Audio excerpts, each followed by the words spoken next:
we've come a long way from Baja, California. Hello, everyone. I'm Dave Despain on the Strip in Las Vegas, Nevada. The city of light, the city that never sleeps. The scene this weekend of the Gold Coast 300, the SCORE Tecate Trophy Truck Race.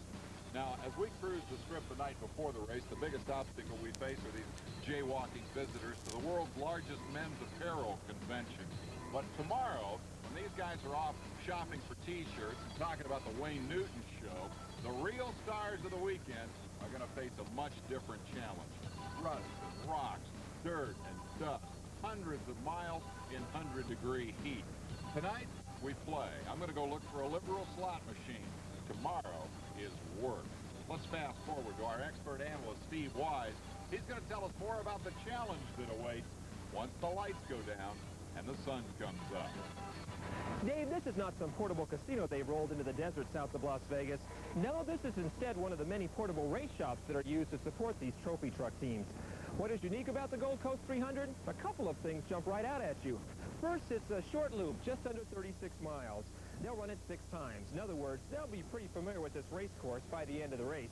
And number 2, you want side-by-side, wheel-to-wheel racing? You got it.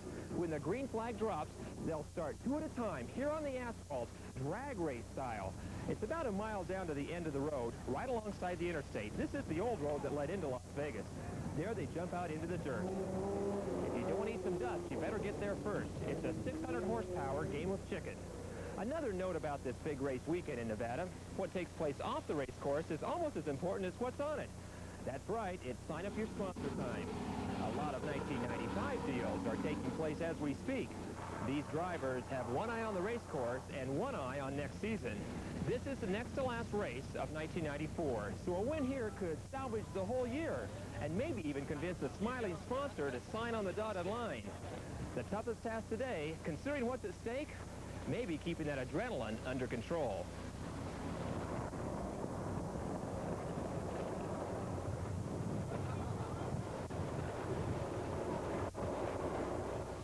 But I don't think he's a contender. I don't think we should play well.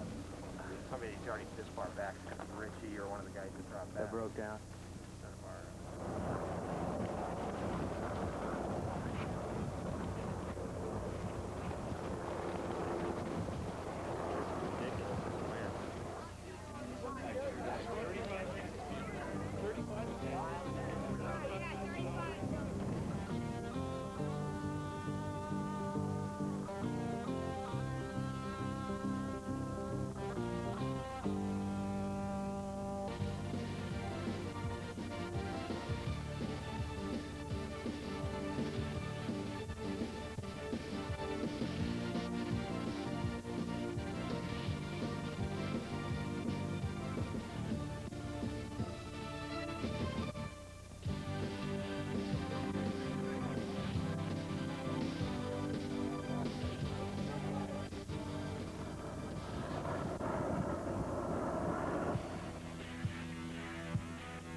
Long-distance type racing is basically what off-road racing is about. Now, here we are running 6 laps at 35, 37 miles. You know, it's still tough, it's rugged, it's a different concept, and the way changes are nowadays, everybody has to be able to make a few different changes, a little bit of different sacrifices, and that's what the trophy truck thing is all about. Segregating us, putting us on our own course, I think it's going to be beneficial. I don't want to see all of our races like that, but I don't mind this one. Pearson, one of the buggies that just blasted on here, just run a...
John, how long did it take you to rebuild this truck, and was it badly damaged in the accident? Well, we were fortunate. Most of the damage was cosmetic. We lost our front and rear bumpers from tumbling on them, but we were fortunate. They got it. They turned it around real quick at the shop and got me back out so I could go out there. And we're going over that same bump wide open now, so I got that out of my system.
it's a sprint, and I'm going to try and run it just like I do every other race, with my head as much as my foot. There's a long way, still 200 miles, a lot of rocks, a lot of ditches, a lot of things can happen. I'm going to run quick and efficient and try not to make mistakes.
They just vibrated. There was no oil pressure and we shut it down.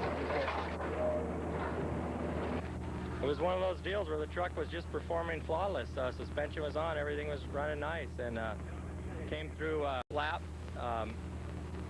per plan. We weren't really using all of the truck, and just went out to make the second lap, and we don't know really what let loose, but something major in the engine let loose, and here we are in the pits, and the race is over.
copy. Have a left rear flat.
here. Nobody's allowed to come in.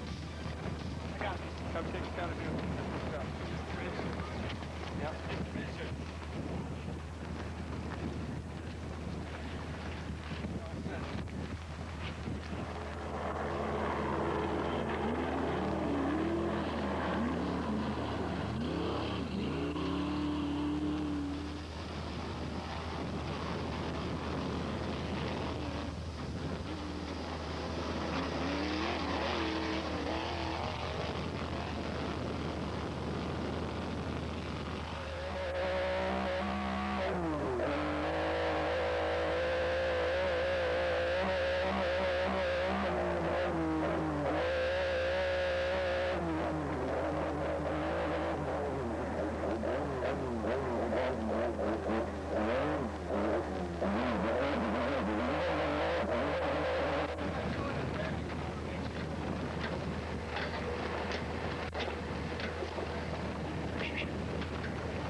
Rob McCachran in for his mandatory pit stop here at the end of lap number 3. Everything seems to be running well for Rob.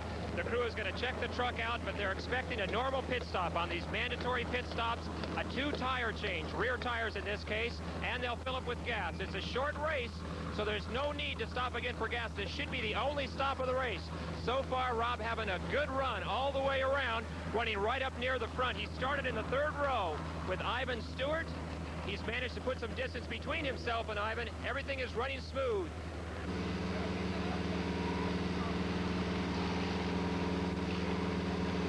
One tire to go. Rob is ready.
In the past, I feel like we've had a little of the new car blues, obviously, but this one here, this is a rarity. I mean, this is a real proven deal. This engine is the same engine that Raglan runs from the same guy, and it really, this kind of thing just shouldn't happen. And you know, we'll have to just look at it and see what happened. But the guys have really done their homework, and you know, let's face it. As far as I'm concerned, the races are won before you get here.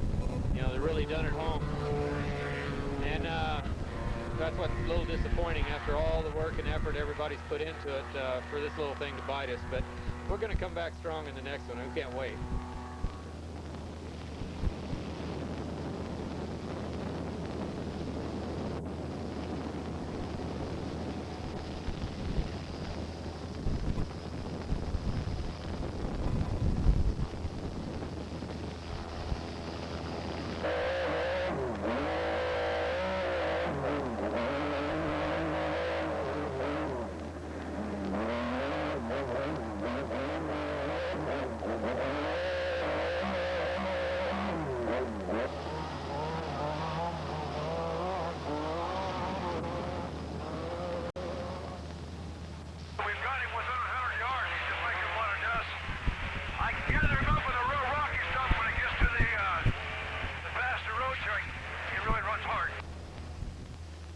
can. We're going to have to stay hard on it.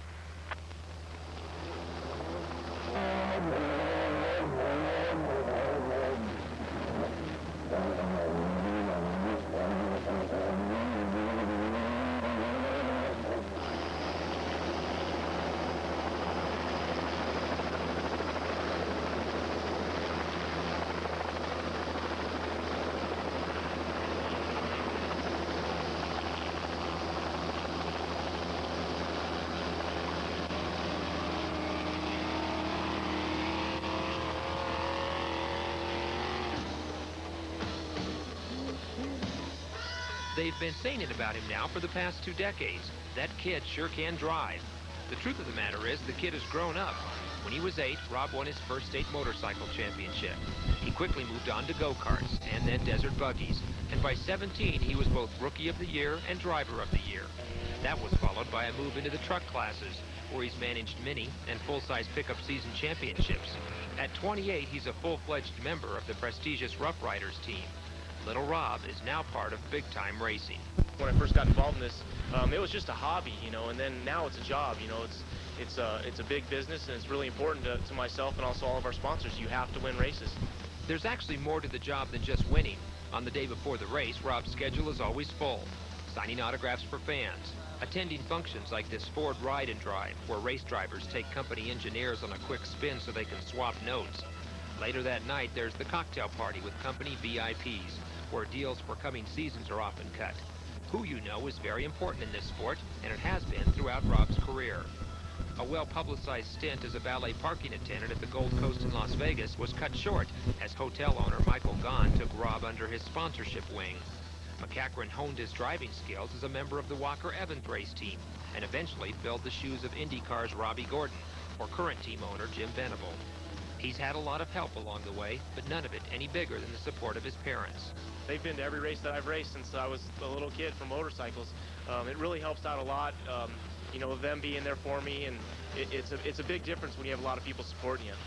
At the end of this season, Rob will turn his attention to the new Super Truck Series with visions of a Winston Cup ride in the back of his mind.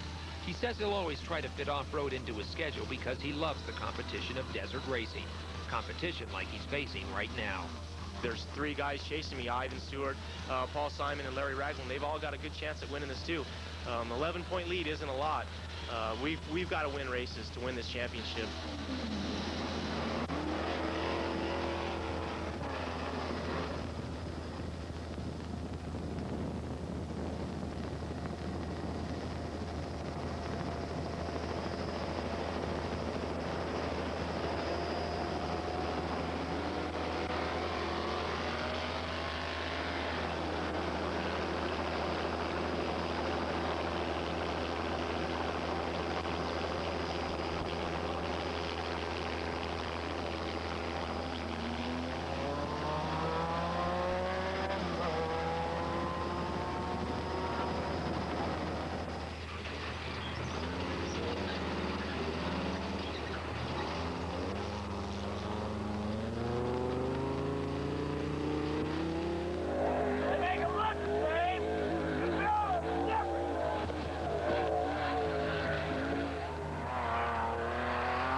Gold Coast 300, and Rob McCachran, the rest of the trophy truck guys, came to your backyard, and you whipped them. Congratulations. That's right. Today was really good for Ford and BF Goodrich, all the Venable Racing team. We worked real hard for this win. We had the points lead coming into this race, and I hadn't won a race all year. I knew to win the points championship this year, I was going to have to win a race and also get those bonus points for leading halfway. I think we got those today, so that should give us a little bit more of a padding on the points lead. Talk about the day. No major problems, some flat tires? Just one flat there on the 5th lap, and I think Ivan had one the same time I did, so he didn't get ahead of me. Other than that, it was just a great day. The dust was a little bit tough on the first couple laps. The track is really tight out there, and there's lots of big bowlers. These BF Goodrich tires are awesome. We saw you right off the start line, you and Ivan, pretty much going at it, and that was it most of the day. What were you doing off the start line there, you guys kind of dicing back and forth?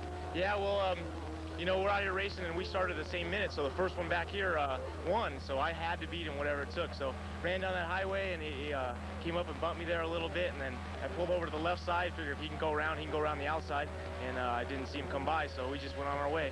It's got to feel good to win here at home. Yeah, it's a real good feeling. I'd like to thank all the people at Ford and BF Goodrich for all their support. Congratulations, Rob. Thank you.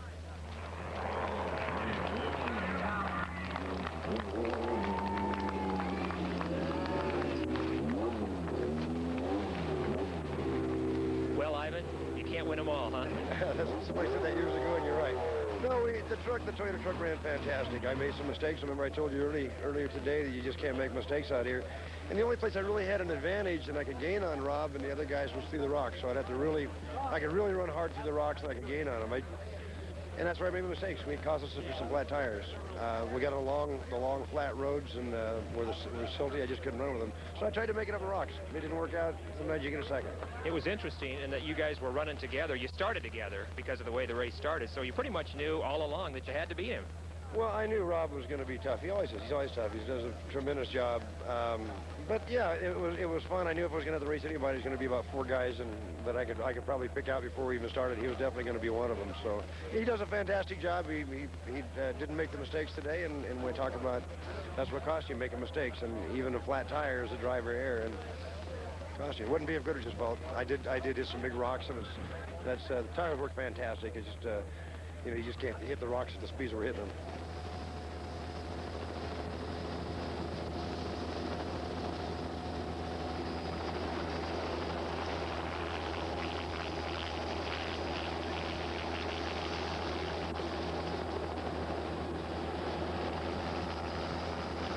Finally, after 4 laps, had 2 nice laps at the end.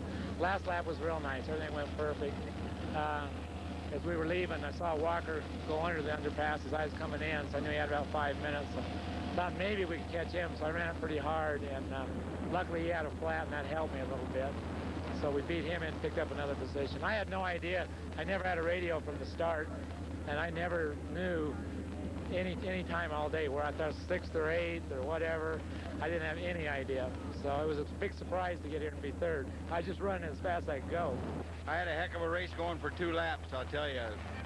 I was giving Rob McCachran and Ivan and those guys a hell of a run, and this truck was working perfect, and all of a sudden I had a couple of flats. That put me back, and now we got something going wrong with the electronic whole part of it. But all in all, I'm darn happy with it, really, I am.